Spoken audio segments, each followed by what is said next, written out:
after 2 hours. I'd get a bite to eat, and then I'd go see Afternoon Dave. Afternoon Dave was a totally different scene. Afternoon Dave just needed me to babysit him. He'd sit on his couch and get a little bit sad. Then he'd get a little bit sadder. Then I'd show up. Oh, I'm so glad you're here. Oh, wow. He'd talk to me all afternoon. We'd go out and do lunch, and it was totally in the neighborhood of this other world I lived in. Because this whole time I'm living a double life. I have all this vanilla stuff with all these straight people who don't know that I'm a professional pervert. So we'd go out, and Dave would be in clean-cut clothes, and I would keep my fingers crossed so we didn't bump into anybody I knew.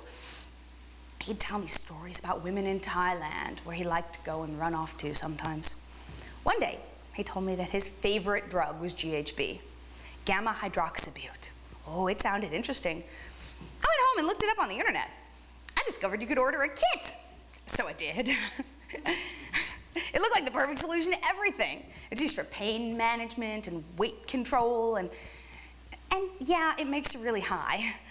So, my kit came from Canada. It had everything in it that I needed to make a gallon of GHB. I opened it up and it boiled and fizzed. Oh, it was so exciting. I added the right amount of liquid so it wasn't too concentrated. Put the whole thing in the fridge. About a week later, Dave asked me if I knew where I could get any GHB. He said his connection fell through. So I brought him a pint of it the next day. Wow, how much money should I give you for this? Oh, no, don't give me any money for this. We are friends. Besides, it was in my fridge. It's cool, I'll share my drugs. Don't worry about it. I went away, and Dave had a nice night with it.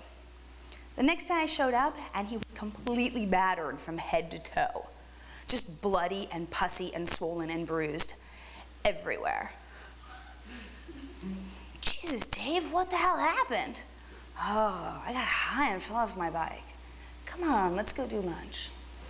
All right, he fell off his bike. On the way to lunch, he pointed and said, you see that big curb over there with the sewer grate? That's where I fell off my bike. I was riding along, and my tire got stuck in the grate, and my ass just couldn't take it, and I just ate it right there in the road. Well, that's exactly how that would happen there. So I really didn't think much of it. 2 weeks later, on my way out, I bumped into Dave's neighbor. He went on and on. Dave is just a freaky. What is wrong with him? That night, he was banging his head on the floor. I had to call 911. The ambulance came, they took him away because he was really, really high on drugs or something. What is wrong with Dave? Oh, I realized Dave had been asking me for a lot more GHB than he should be asking me for. So I started to dilute it. I brought him a smaller amount of G, but it would be cut half with water. He started to notice it was cut, and he started to bitch a little about it. So I started to cut it some more. Dave kept consuming way too much GHB and ending up in the hospital. When I realized it was my supply that was creating this poor man's tragic emergency room visits, I had to cut him off. I had to stop. I couldn't morally and ethically just continue to supply someone with drugs, despite how much they love them. It just seemed wrong to me. But I couldn't just tell him, you gotta be cut off, because he was paying me to be his friend. Oh, I was walking a really fine line.